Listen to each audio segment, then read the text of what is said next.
আসসালামু আলাইকুম। আমি রিফাত রশিদ বৈষম্য বিরোধী ছাত্র আন্দোলন থেকে বলছি। শুরুতেই একটি ক্ষমা চেয়ে নিচ্ছি যে আমরা আজকে আমাদের যে প্রেস রিলিজ তাতে একটি সংশোধনী এসেছে। আপনারা সেই সংশোধনীটি চেক করে নেবেন এবং পরবর্তীতে আমরা আমাদের কর্মসূচি নিয়ে কথা বলতেছি।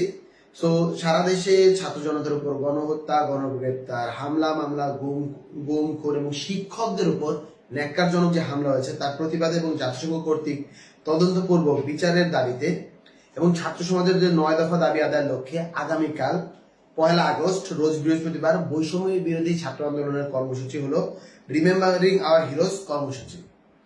তো এই ক্ষেত্রে আমাদের শুরুতে যে কর্মসূচি যা পালন করতে হবে আমি শুরুতেই বলে দিই, রিমেম্বারিং আওয়ার হিরোজ কর্মসূচিটি অনলাইন এবং অফলাইন দুইটি কর্মসূচি আগামীকালকে পালিত হবে। শুরুতে আমি অনলাইন কর্মসূচির অংশটুকু বলছি। অনলাইন কর্মসূচিতে যা করতে হবে, নির্যাতনের ভয়ঙ্কর যে দিন রাত্রিগুলো আপনারা পালন করেছেন, যাপন করেছেন, তার স্মৃতিচারণ করে আপনারা ফেসবুকে পোস্ট করবেন বা আপনার যে সোশ্যাল মিডিয়া সেটি পোস্ট করবেন। শহীদ ও আহতদের নিয়ে শহীদ ও তার যে আহত হয়েছে তাদের পরিবার এবং সহপাঠীরা স্মৃতিচারণ করবেন ছবি দিয়ে, এবং কি ঘটনাটা ঘটেছিল তা নিয়ে স্মৃতিচারণ করবেন। এবং এই যে ঘটনাগুলো এতদিন ঘটেছে তার চিত্রাঙ্কন, গ্রাফিতি, দেয়াল লিখন, ফেস্টুন তৈরি, ডিজিটাল পোর্ট্রেট আপনারা তৈরি করবেন।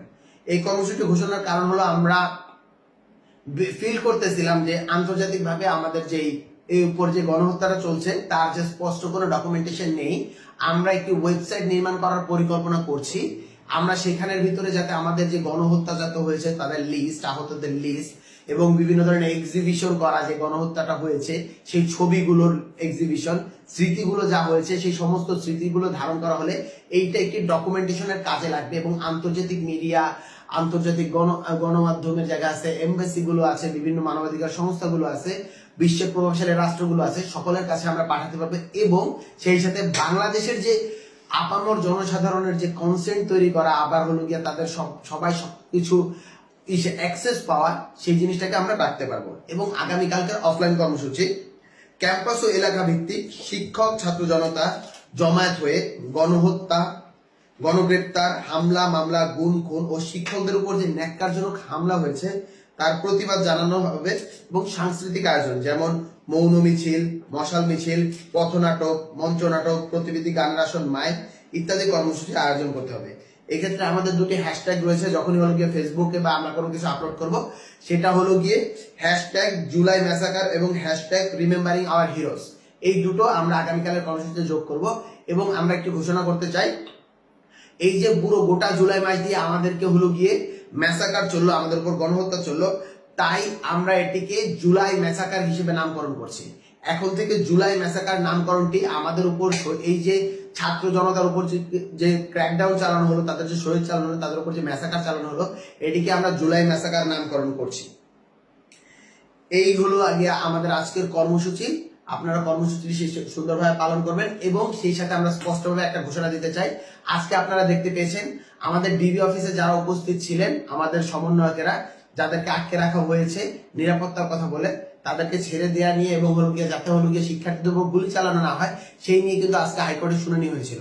কিন্তু আমরা দেখতে পেয়েছি যে অসুস্থতার কথা বলে আজকে কিন্তু হাইকোর্টের শুনানিটা হয়নি। আগামীকাল কোর্ট বসবে। আগামীকালও যদি আমরা দেখি যেভাবে বাহানা করে কোর্ট পেছানো হচ্ছে প্রতিদিনই, এবং আমাদের শিক্ষার্থীদের উপর গুলি চালানোর যে লেজিটিমেসি সেটি তৈরি করে দেওয়া হচ্ছে অন্যায়ভাবে, সংবিধান বহির্ভূতভাবে, আমাদের যে সিনিয়রদের, আমাদের বড় ভাই, আমাদের বড় বোনদের যে ডিবি অফিসে আটকে রাখা হয়েছে তার প্রতি সেটিকেও যদি হলো গিয়ে 9 করে হাইকোর্ট কানাকে হাইকোর্ট দেখানোর মতো করে আবার ঘোরানো হয়, তাহলে শিক্ষার্থীরা কিন্তু কঠোরভাবে আবার রাজপথে ফিরে আসবে।